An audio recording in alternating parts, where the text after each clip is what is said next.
ಇನ್ನು ಬಿಜೆಪಿಯ ರೆಬಲ್ ನಾಯಕ ಬಸನಗೌಡ ಪಾಟೀಲ್ ಯತ್ನಾಳ್ ಅವರು ಟೆಂಪಲ್ ರನ್ ಮುಂದುವರೆಸಿದ್ದಾರೆ.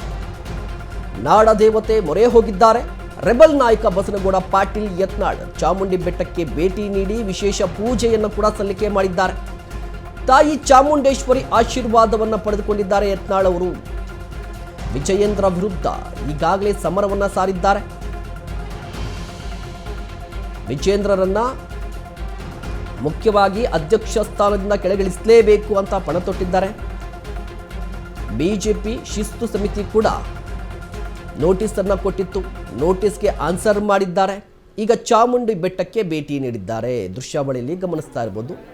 ಯತ್ನಾಳ್ ಅವರು ಚಾಮುಂಡಿ ಬೆಟ್ಟಕ್ಕೆ ಭೇಟಿ ನೀಡಿ ವಿಶೇಷ ಪೂಜೆಯನ್ನು ಕೂಡ ಸಲ್ಲಿಕೆ ಮಾಡಿರುವಂಥದ್ದು.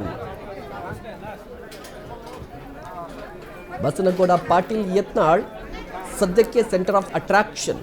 ಯಾಕೆ ಅಂತ ಹೇಳಿದ್ರೆ ಬಿಜೆಪಿಯಲ್ಲಿ ನಡೀತಾ ಇರುವಂಥ ಬಣ ಬಡಿದಾಟದ ಮೂಲ ಕಾರಣ, ಮೂಲ ಕರ್ತೃ ಯಾರು ಅಂತ ಹೇಳಿದ್ರೆ ಬಸನಗೌಡ ಪಾಟೀಲ್ ಯತ್ನಾಳ್ ಅವರು.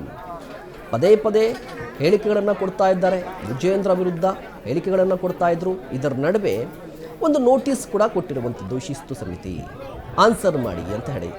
ಇದರ ನಡುವೆ ಶಿಸ್ತು ಸಮಿತಿಯ ನೋಟಿಸ್ಗೆ ಆನ್ಸರ್ ಕೂಡ ಮಾಡಿದ್ರು. ಮತ್ತೊಂದು ಕಡೆ ಇವತ್ತು ಒಂದು ಸಭೆ ಇದೆ, ಶಾಸಕಾಂಗ ಸಭೆ ಇದೆ ಬಿಜೆಪಿಯದ್ದು. ಬಟ್ ಆ ಶಾಸಕಾಂಗ ಸಭೆಗೆ ಇವರು ಹಾಜರಾಗ್ತಾರಾ ಇಲ್ವಾ ಅನ್ನೋ ಕುತೂಹಲದ ನಡುವೆ ಈ ಟೆಂಪಲ್ ರನ್ ಕುತೂಹಲಕ್ಕೆ ಕಾರಣವಾಗಿದೆ.